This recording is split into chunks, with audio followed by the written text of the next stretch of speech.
न्यायालयीन प्रक्रिया सुरू आहे. मला फक्त स्थगिती मिळालेली आहे. अजून अपील सुरू व्हायचं आहे.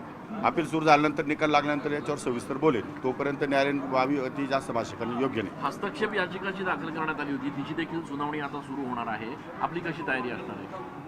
हस्तक्षेप याच्या कोणाच्या हस्तक्षेप दिघोळेंच्या नाही, ठीक आहे, तो त्यांचा अधिकार त्यांनी करावा, तो काय विषय नाही.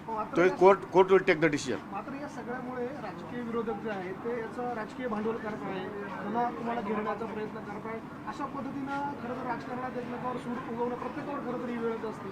अशा पद्धतीनं ज्या जुन्या मला साधी गोष्ट सांगा, राजकीय विरोधकांनी करावं काय असं तुम्ही सांगा मला. त्यांनी आपलं कौतुक करावं अशी अपेक्षा तरी आहे का? म्हणजे माझी तरी नाही, आणि त्यांनी करावं अशी माझी धारणा पण नाही. त्यामुळे त्यांचं काम ते करतात, माझं काम मी करतो.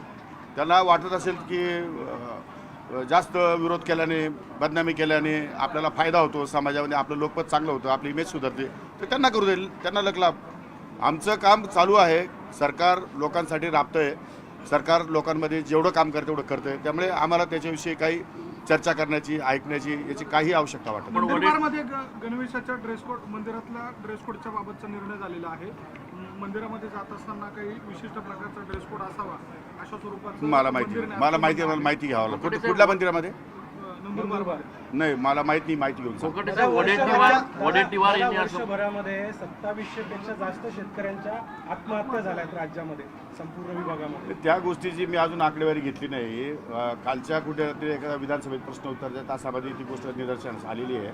परंतु मी ती संपूर्ण माहिती घेतो आणि आपल्याशी प्रत्येक केस ही वेगळी आहे. एकच केस एकाच याच्यामध्ये सगळ्या केस एकत्र करता येणार नाही. प्रत्येक केस वेगळी आहे. का झालंय, कसं झालंय, त्याची माहिती घेतो आणि मग आपल्याशी सविस्तर. दुधाच्या दरामध्ये 2 रुपयांनी वाढ झालेली आहे आणि त्यामुळे शेतकऱ्यांना फायदा होऊ शकतो. मात्र आपण जर मागील अनेकदा उदाहरण बघितलेलं आहे तर की शेतकऱ्यांना फायदा न होता विक्रेत्यांना त्याचा नाही. आता कसं आहे, ऑनलाईन सगळी प्रक्रिया आहे.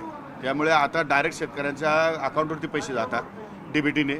त्यामुळे त्याच्यामध्ये भ्रष्टाचार, गैरप्रकार वगैरे होणार नाही याची मला खात्री आहे. निर्णय जो स्थगितीचा निर्णय दिला आहे तो वडेट्टीवार म्हणतायत की हा हास्यास्पद निर्णय, न्यायालयाने असा निर्णय कसा दिला? ते न्यायालयाच्या निर्णयावरती जर विरोधक प्रक्रिया त्यांचे मत व्यक्त करत असतील तर ते दुर्दैव आहे समाजाचं.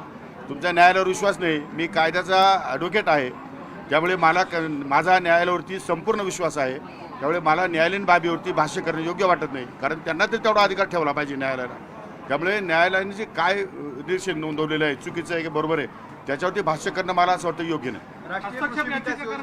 ब्रेक लागलेला आहे. ठिबक सिंचनच्या ज्या योजना होत्या त्या लाभार्थ्यांपर्यंत त्याचा लाभच जात नाही. ठिबक सिंचनचे जवळपास सगळेच पैसे गेले आहेत. आपले अजून 200-300 कोटी रुपये शिल्लक आहेत त्यांची दाण्याचे. पण केंद्र सरकारने 283 कोटीचा प्रस्ताव आम्ही पाठवलेला आहे.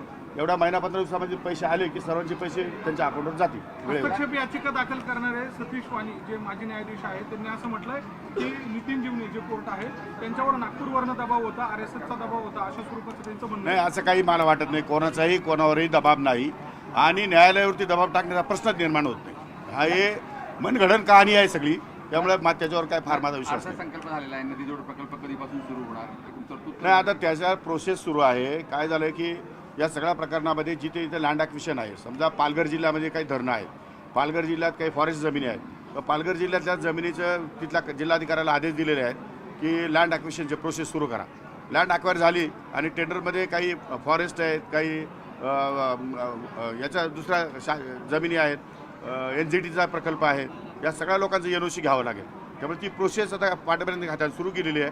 मला असं वाटतं की विखे साहेब त्या खात्याचे मंत्री आहेत आणि त्यांनी फार मनावर घेतलेलं आहे की लवकरात लवकर 4 वर्षाच्या आत हे प्रोजेक्ट कसे पूर्ण करता येतील या दृष्टीकोन त्यांचा प्रयत्न राहणार. शरद पवार यशोमती ठाकूर यांनी असा दावा केला की 100 दिवसाच्या आत आणखी एका मंत्र्याचा राजीनामा घेतला जाईल.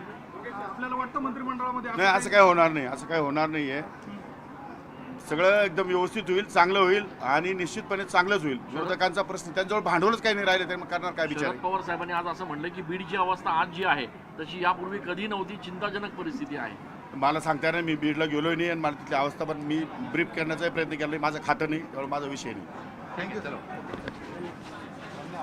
तर कोर्टाच्या निरीक्षणावर भाष्य करणं योग्य नाही असं कोकाटे म्हणतायत. प्रकरण न्यायप्रविष्ठ आहे, त्यामुळं याच्यावर आता मी बोलणार नाही, कोणावरही दबाव नाही असंही माणिकराव कोकाटे यांनी म्हटलंय.